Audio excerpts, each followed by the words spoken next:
there's no question. LeBron was absolutely fouled on that 100%. last play. 100%. No The question about referee it. crew Was said on it the right arm. after the game. That never happens. Yeah, They're yeah, like, you never see the I was refs like, nope, we missed acknowledge it. a mistake afterward. They go like, hey, that's our they bad. did We messed right up. away. No question about it. But this has been an ongoing thing for the Lakers in terms of just, I don't know. It feels like after every game, LeBron is complaining that he's not getting calls. Okay. Hey, you were there up close. Trey, you got it. You look like you're ready to roll. Go, Trey. I was going, listen, because I don't want to hear that, man. I don't want to hear that. I don't want to hear this agenda by Laker Nation. Shout out to Laker Nation. Again, LeBron's playing like a madman. You know, I complained about his 98 rating on 2K. He's shutting me up. Cool, right? Whatever. But Steph Curry's dealt with this problem. A couple other guys have dealt with this problem. It happens. It happens. It didn't cost the game. Like, this the thing. It didn't like decide the game. They still had to play overtime. Patrick Beverly missed free throws. They were up 8 at one point. There's so many different scenarios to this that could have decided this game different ways. But we're talking about this one play. This one play. What if LeBron gets the call and he misses both free throws?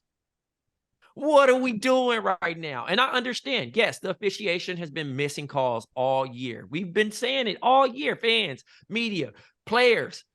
Look, officiation has been bad and questionable this year. People have been getting fined, giving free money away at this point.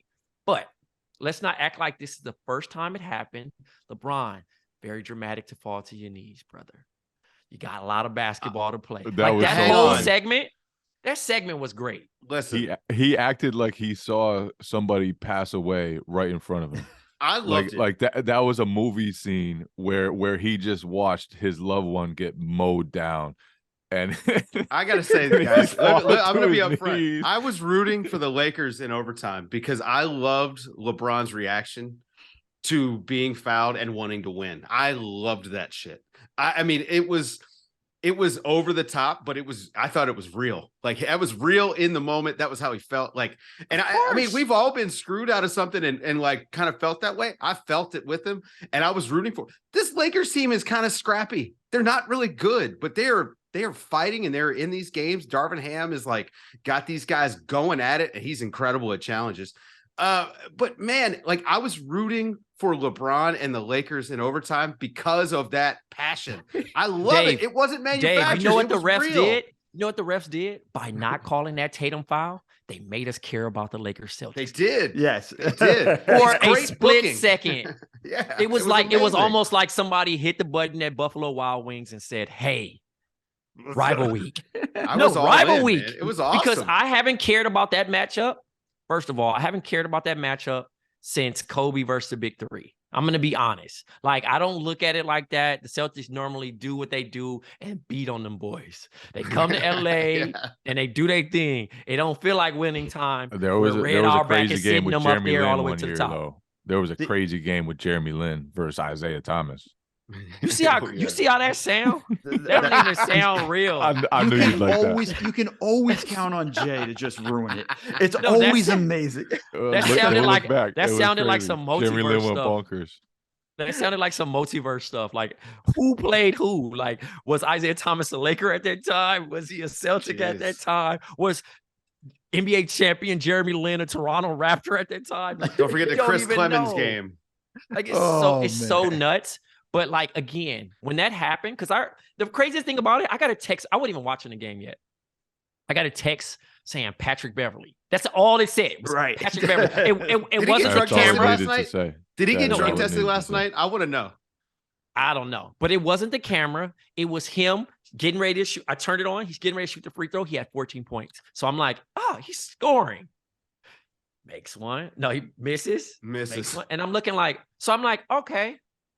All right, I'm locked in. This is a close one here. And then I'm looking at this whole series. Bron drives hard. Cool. No foul. Bong. He does the shit. Goes through all this hoopla. You know, and it's so bad. That shit was so bad that Charles Smith pulled up his own clip. That's crazy. When Charles Smith pulling up the Bulls clip, that's nuts. It was, I mean, again, no question about it. But just the larger picture, like, I don't think there's a greater conspiracy, and the Lakers aren't getting calls. And it's a bad conspiracy. If that's there a was a conspiracy, it would be for the Lakers to win and for LeBron to win. Yeah, right. It would be.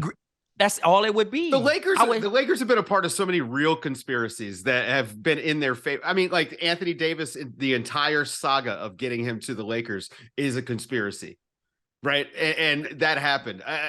Every conspiracy that someone with the NBA would come up with would be a pro Laker conspiracy. Nobody's out here trying to like get.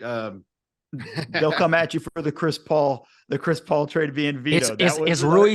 Man, I was like 10 years old when that happened. We're over the honeymoon phase. Is Rui still little Kawhi? Oh no.